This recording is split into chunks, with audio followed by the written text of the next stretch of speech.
Hi there everyone, and let's quickly check out a very beautiful chess game by Paul Morphy.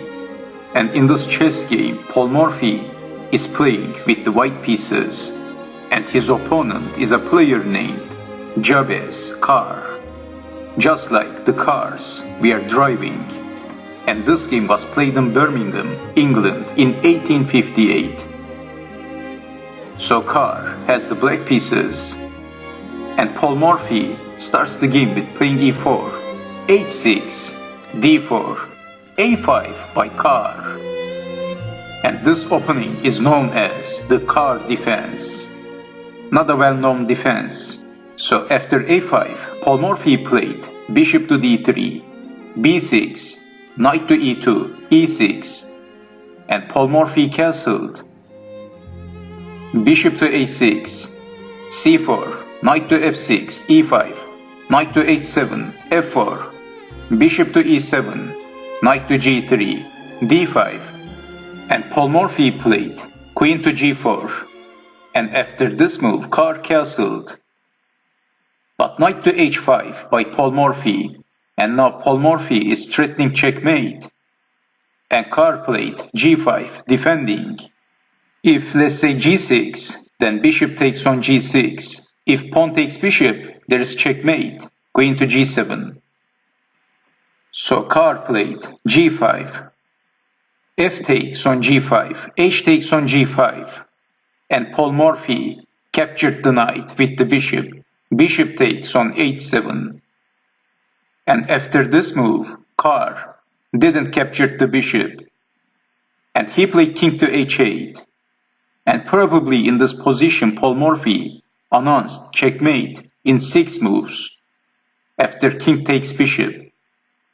So Paul Morphy said, "Sir, you're going to get checkmated if you captured the bishop." So in those days, everyone was a gentleman, and maybe that's why Carr didn't capture the bishop. We have king to h8, not capturing the bishop. And what would happen if king takes bishop? Well, like I told you before, there is checkmate in 6 moves. Just like this, knight to f6, bishop takes knight, queen to h5, king to g8, rook takes on f6, and there is no defense. Let's make a random move, d takes on c4, queen takes on g5, king to h8, rook to h6, checkmate. So that's why we have king to h8, and Paul Morphy played knight to f6. D takes on c4, and Paul Morphy is retreating the bishop to c2. And now again Paul Morphy is threatening checkmate. So Carr played a very desperate move. He played queen takes on d4, giving up the queen. Temporary.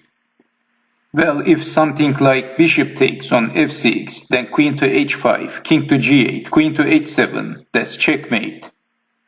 So Carr played queen takes on d4, queen takes queen, and then bishop to c5, pinning the queen.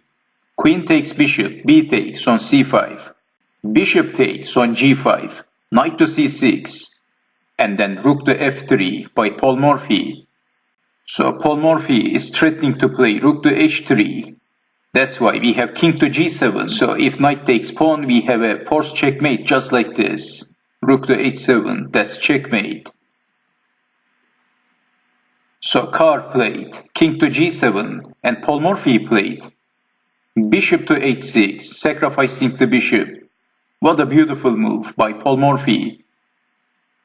King takes on h6, and then rook to h3, king to g5. Paul Morphy played rook to h5, king to f4, and then king to f2. And there is no defense. That's why Carr resigned.